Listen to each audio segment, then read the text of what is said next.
It's a great day, everyone. Today we're going to concentrate on the proof of the angle inside theorem, which involves two chords of a circle intersecting, or two secants that are actually intersecting in the interior of the circle. Thus, this theorem may also be called the intersecting secants interior theorem. The statement of the theorem: the measure of the angle formed by two chords that intersect inside a circle is the average of the measure of the intercepted arcs. Let's take a look at the illustration at the right. We have here the circle with two chords SQ and RT intersecting at point V. And we know that when two lines or two segments intersect, there are actually angles that are formed. There are two pairs of angles that are formed, and we call them vertical angles. And again, what is the relation between vertical angles? Vertical angles are congruent.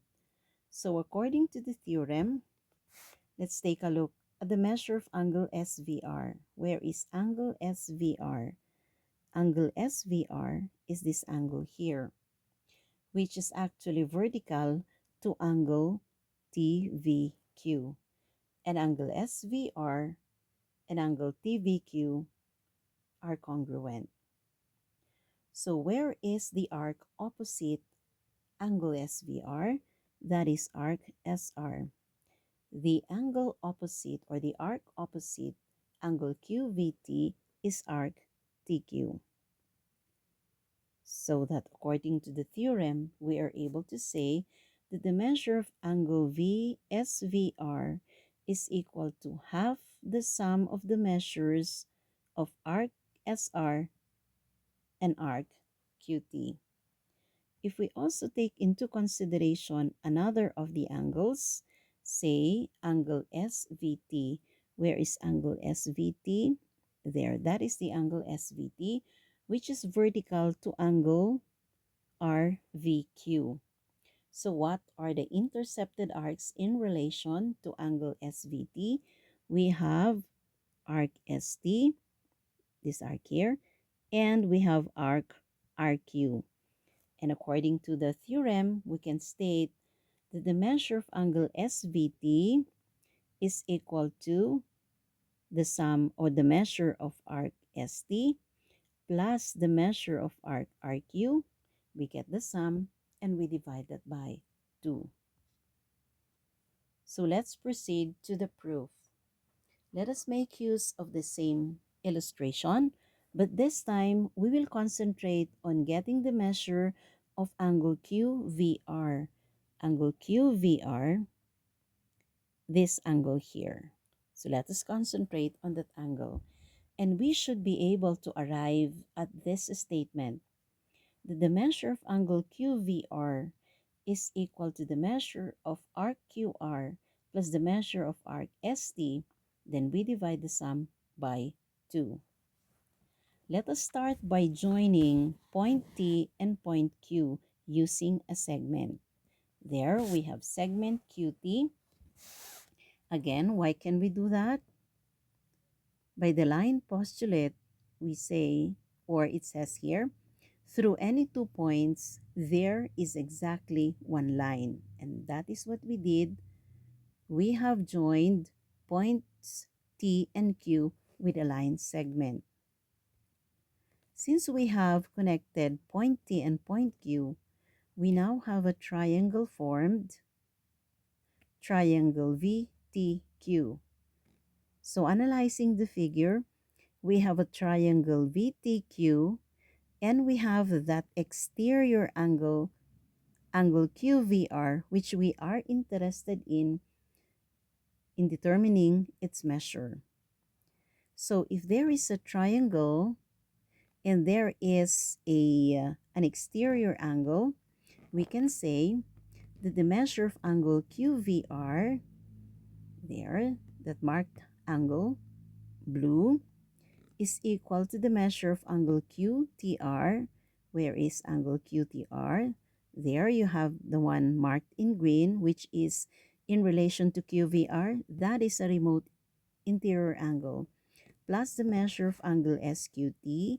There, that yellow angle is another interior angle of the triangle in relation to angle QVR. Why were we able to give this particular statement?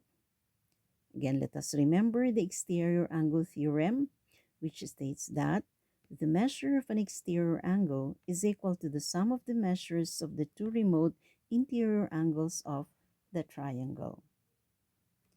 Then we take a look. Okay. Let's concentrate on the green angle there.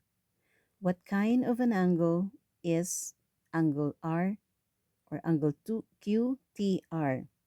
That is actually an inscribed angle since the vertex is found on the circle. This inscribed angle has an intercepted arc, or it intercepts an arc, and that is the arc opposite QTR.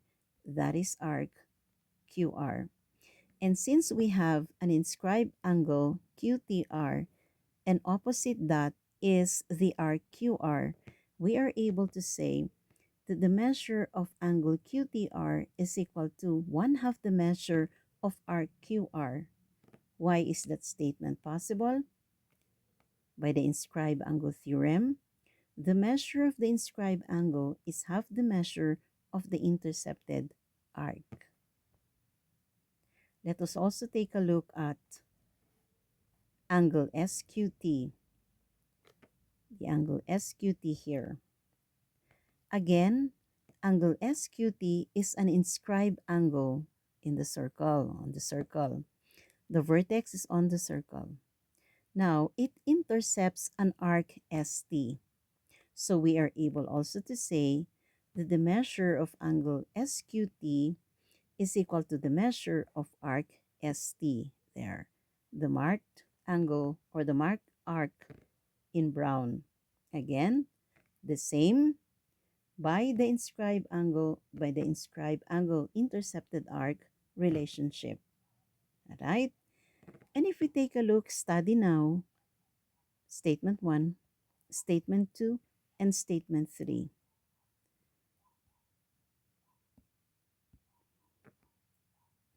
We have angle QTR. Its measure is actually equal to 1/2 the measure of arc QR. We also have the measure of angle SQT, which is actually equal to the measure to 1/2 the measure of arc ST.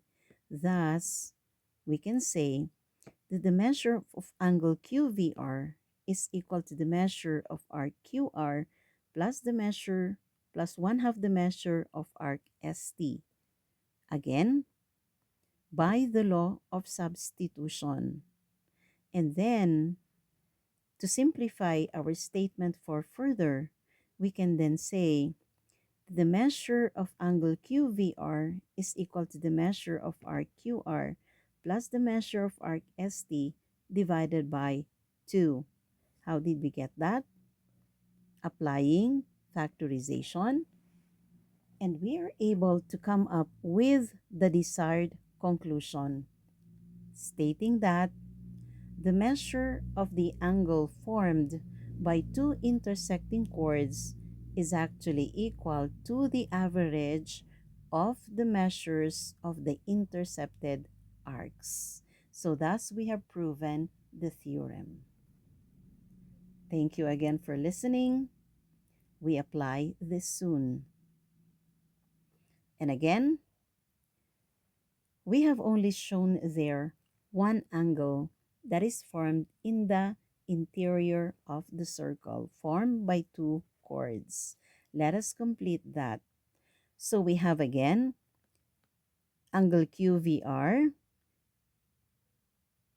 this angle here, which is actually equal to the measure of angle SVT since they are vertical angles. They are both equal to the average of the sum of the measures of arc ST and arc RQ. While if we take the other pair, angle QVT, and angle SVR, which are also another pair of vertical angles, thus their measures are equal.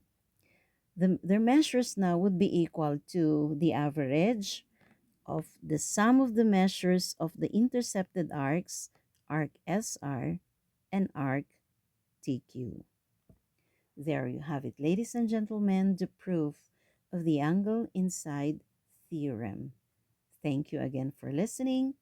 In the next video will be an application of the theorem.